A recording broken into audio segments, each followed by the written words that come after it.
Well, since I'm leaving one term and entering another, I get twice the time. Thank you, Speaker Atkins. I admire you, and it's really an honor to have the first San Diegan to be Speaker of the State Assembly swear me in. Thank you, Tony, very much.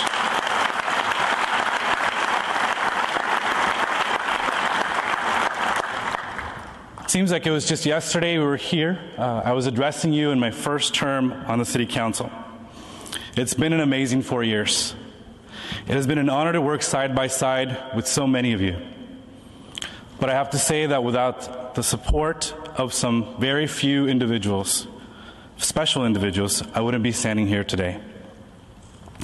The sacrifice and the patience of a loving partner is essential to do this work. Xochitl, thank you very much for sharing your life and your love with me and with Isel and with Javier. Thank you. Love you.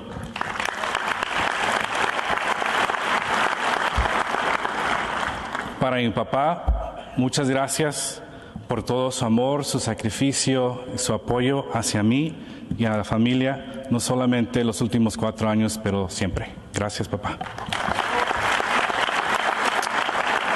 I want to thank my brother and some sister-in-laws that are here representing the family. You know, there's some things that you learn in school, but there's some things that you can't learn in school. And even though my parents had barely a third-grade education, I learned a lot from them, and I learned a lot from all of you. Thank you for representing the family, to my brother Jesus and my sisters-in-laws that are here. And thank you all for this opportunity to serve once again. All elected officials know that they have to have a great team, and your success or failure really depends on that team. And I want to thank members of my staff who are hardworking and very capable, starting with Travis Knowles, Vivian Moreno, Kevin Smith, Jeremy Addis Mills, Lisa Schmidt, Gabriel Sommer, Geraldine Gacao, Martha Zapata, Gabby Dominguez, Ruth Garcia, Alberto Vasquez, and Juan Manuel Hernandez. Thank you all for all the work that you do to support me in our work for people of District 8. And finally, thanks to all of the community partners that have worked side by side with me for so long. During the last 4 years, we've had town hall meetings, hosted community coffees, had house meetings in people's living rooms and kitchen tables. We've had open door office hours every Friday, and want to thank you for sharing with me what is most important for you to see from City Hall. Your input and involvement has been valuable. 4 years does go by very quickly, but even in such a short time frame, there are some achievements and many accomplishments that I'm proud of. We've seen how historic neighborhoods like Logan Heights can be revitalized through strategic investment and through community organizing. We are living shorter border wait times, and our local economy is already feeling it. We now have the right community plan in Otay Mesa to be able to attract jobs. And working with the Port of San Diego, all communities along the San Diego Bay, like Nestor and Negra Highlands down in the south, will have better access to the Bay. I've also had the honor to serve as chair of the Committee on the Environment for the last 4 years. Working closely with business groups, environmental groups, taxpayer advocacy organizations, community members, and local scientists, we are addressing the issue of water through our Pure Water program. Years of drought and skyrocketing costs of imported water have made us realize that we must take control of our own destiny. I'm excited that after many years of advocacy, also, Council President Gloria developed and carried forward a climate action plan as interim mayor. This plan is a plan that I have pushed hard for the city to adopt since I took office. It will allow the city to continue to grow in a responsible and sustainable manner, while allowing us to continue to attract and retain businesses and supply our economy with much-needed jobs. Environmental policy is one area that I've been proud to work on and advocate on behalf of my constituents. The biggest challenge when I took office was the city's massive budget deficit. Public safety was in danger because of browned-out fire stations, and families saw closures of recreation centers and libraries. Many of the common-sense budget-saving solutions I proposed to address the deficit were implemented and carried forward today. I was proud to be part of a collaborative solution in addressing retiree health care costs and a 5-year agreement with our city employees. I want to thank the men and women who work hard to make this city work.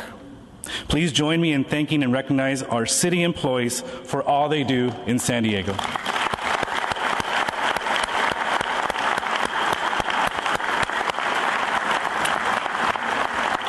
Without our city employees, no council member or mayor could ever achieve anything. Throughout District 8, from Barrio Logan and Sherman Heights in the north to Otay Mesa and San Ysidro in the south, we must address the long-standing underinvestment in our neighborhoods. We must build parks, pave roads, and provide adequate public safety. Maintaining that infrastructure that we have and building new critical projects is necessary for our quality of life. Most of us recognize that. What we might not realize is that it's also necessary for economic development. Many think that economic development strategies primarily should consist of subsidies to individual companies or a promotion of one sector like tourism. But recent research in urban economics indicates that the cities that grow fastest are the ones where people want to live. This is a powerful idea. If the city wants to promote economic development, we need to do the basics better. People want to live in a city that provides all neighborhoods with adequate police and fire protection, maintains streets and sidewalks, expands library services, builds and maintains parks, creates more bike paths, preserves open space for future generations, and invests in public transit.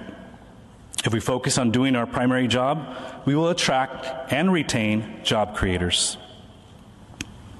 A city where some neighborhoods are ignored is a city where economic growth is limited for all. We know that our bill for deferred maintenance and critical new infrastructure is well over $1 billion. With this much need, developing a plan of action can seem insurmountable, but it's not. In fact, we've already done it. In 2011, during my first year on the council, our lack of adequate public safety infrastructure was highlighted by an independent report on the city's fire and life safety facilities. I was adamant that we take action to address the solution. Working closely with the chair of our Public Safety Committee, Councilmember Emerald, and our fire chief, we developed an action plan to start building new fire stations in communities that needed them the most. This is the first time that the city developed a structured infrastructure spending plan that prioritized projects based on quantifiable performance data. Smart spending is just as important as more spending. I'm proud to say that in addition to investing in a new fire alert system that will help our firefighters respond faster to emergency calls, the fire stations at the top of that priority list that we developed, such as the locations on Home Avenue and Skyline Hills, are on their way to being constructed. That probably makes Councilmember Myrtle Cole very happy. Having said that, let me be clear. We still have a long way to go to ensure that decisions on infrastructure are driven by data, not politics. This was evident in last year's budget when the communities that arguably have the most need, Council Districts 4, 8, and 9, received less than 9% of the capital improvement project funding, while other areas received the rest. That is unacceptable. And it was the main reason that I did not support a budget that failed to build facilities in areas that need them the most. There are some who deny this fact. Even worse, they claim that the budget only appears to be unequal and that somehow things will just work out in the end. This perspective sidesteps a larger concern. If these spending decisions aren't based on data and they aren't based on need, what are they based on? Unfortunately, the answer is clear. They're based on politics. This is troubling since it was behind-the-scenes political decisions that led to the underinvestment in infrastructure in the first place. In my second term, I will advocate that we prioritize city spending decisions based on performance metrics and data, just as we now do on fire stations. This means that construction of a new sidewalk on a street that is used heavily by pedestrians should be built before we repair a sidewalk on a street where few people walk. It also means that we should build parks in neighborhoods that are park deficient first, before we build them in neighborhoods where parks are plentiful. However, after 4 years on the job, it is clear to me that despite all the talk about infrastructure, we are not much closer to developing a plan now than we were 4 years ago. The longer we wait to develop a real plan, the worse it's going to get. Earmarking half of new revenue on an annual basis to infrastructure improvements, as the mayor proposes, is nice, but is not nearly enough to actually solve the problem, as has been stated by our independent budget analyst. The current approach of issuing lease revenue bonds to cover our infrastructure costs is expensive and unsustainable. If we keep following this strategy, the condition of our city will only get worse. The costs associated with the interest rates on the bonds will saddle future generations with debt. It's time we drop the talking points and the symbolic gestures. We have to let go of the fear of proposing new revenue and start being honest with San Diegans.